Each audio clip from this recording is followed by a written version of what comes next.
What's up, addicts? Hopefully your week 2 is better than your week 1, and hopefully if you had a good week 1, you had a great week 2. But anyway, we're going to be looking at waiver wire targets for week 3. Not a lot going on this week either. There haven't actually been too many big injuries yet, which is a good thing, which means that the waiver wire has been a little bit slow, but there are still some names to keep an eye on. So as we normally do, we'll go position by position and just talk about the different tiers. So for quarterbacks, as usual, I'm not really putting a lot of money on quarterbacks, but there are a few in the 3 to 5% range. Ryan Fitzpatrick, obviously number 1 on that list. We still don't know if he'll be able to continue this all season, and Jameis Winston might come back as a quarterback, but if Ryan Fitzpatrick continues playing the way that he has, then he'll continue to keep that starting job, and he looks to be very fantasy relevant this year. Andy Dalton, Case Keenum, Blake Bortles, I'd also throw in that category. They're looking pretty good for fantasy, and if you are not happy with your quarterback situation, they make good streaming options. If you're in a deeper league and you want to have a stash on your bench, I would say Baker Mayfield or Lamar Jackson. Tyrod Taylor has not looked great, and Joe Flacco is starting to show the same red flags that he's shown us for years, so Lamar Jackson might see the field sooner than we think this year. From a running back spot, there's only one running back that I'd spend a decent amount of money on, 12 to 24%, and that's Aaron Jones.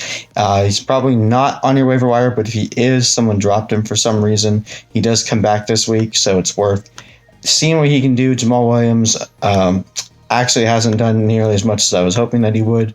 He's gotten a lot of carries, but he hasn't done a lot with them, so we'll see what Aaron Jones can do on the Packers. For the 6 to 10% category, Gio Bernard, he's slated to, if you actually need a running back for these next 2 weeks while Joe Mixon is getting that cleanup procedure done, Giovanni Bernard could potentially be a top 12 option for you. So pay a little bit more if you really need a running back too. But otherwise, he's probably doesn't hold a lot of value season long, so that's why I have him down here in the 6 to 10% category. Also, Austin Eckler, Corey Clement, Javorius Allen, Latavius Murray, those are all guys that right now have flex appeal and could definitely rise if an injury happens on the depth chart in front of them. 3 to 5%, I'm looking at Nick Chubb, Corey Grant, CJ Anderson, all guys, again, people that won't really have much value on your team unless an injury happens. And if you need some deep league stashes, I'm just going to keep throwing pure handcuffs out there. Spencer Ware, Chase Edmonds, Rod Smith. If the lead back in Kansas City, Arizona, or Dallas goes down, then these guys are going to be you're going to be happy that they're on your roster before you have to spend 50% of your waiver budget on them. Okay, from a wide receiver spot, some more names that probably aren't on your waiver wire, but they are. Please get them off, and you can be the one that does it. John Brown, Chris Godwin, and Geronimo Allison, all guys I'd say are worth 12 to 24% if they're there. They've all shown that they are extremely talented. They're going to be used a lot in the offense this year. From the 6 to 10% bracket, I'm looking at D.D. Westbrook, Antonio Callaway, and Brandon Marshall. Antonio Callaway for the Cleveland Browns, now that the Browns have traded Josh Gordon away, is the wide receiver 2 there, and he looked good on Sunday. Once the Browns move from Tyrod Taylor to Baker Mayfield, that passing offense could become more prolific, so having another receiver besides Jarvis Landry on your fantasy squad is probably a good idea to do that before that happens.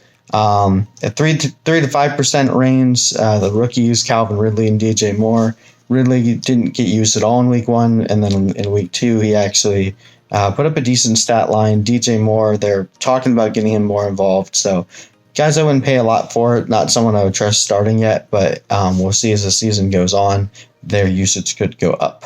And then deep league stashes, just people, if you have a deeper league, deeper bench, you just want to stash them and hope that they turn out for you. I got Cortland Sutton, Paul Richardson, Cole Beasley, and Tyler Boyd.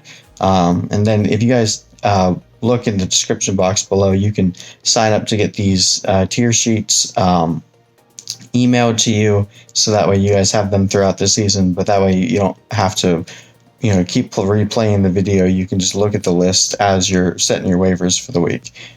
Anyway, getting back to it, finishing up with tight ends, there's really not a lot of good tight end options. It's been a really crappy year for tight ends. We kind of saw like a complete 180. This happens every year, guys. Players that do well in week 1, like really well, usually don't do great in week 2, and vice versa. There are a few players that were consistently good in week 1 and week 2, and that probably means that they're going to be consistently good throughout the year. But everyone was freaking out that had Travis Kelce and Zach Ertz and Jimmy Graham, and in week 2, all those guys did better than Gronk, who everyone was praising for taking early. So, I mean, yes, I still think Gronk is a great tight end, but people freak out in week 1, and then week 2 corrects everything, and then nobody knows anything. But the one thing that we do know is there's not a lot of tight ends out there. So if you have a good one, be thankful for it. And if you don't, well, I guess you can pick up Austin Hooper or Benjamin Watson from the waiver wire for 3 to 5%. Maybe Will Dissly still. He did score that last second touchdown in garbage time. Not someone I'd like to trust. Name I'd like to throw out there if you're hurting a tight end and you can just wait. Hayden Hurst, the rookie for Baltimore, he was looking like he was going to get used a lot in the preseason, but he got injured before the season started. He's slated to come back here within the next couple weeks. He's someone that you might just want to throw on your bench now, so that way you don't have to pay for him later. And then guys I'd pay 1% on. Jesse James blew up on Sunday, but he's never done that before. He's probably never going to do it again. And Vance McDonald for the Steelers as well. One of those guys is probably going to be used each week. It's going to be a frustrating affair trying to figure out who the heck it's going to be. But if you have no other option at tight end, they're a good spot. And Austin Sperry-Jenkins, who actually caught a touchdown for once, so woohoo.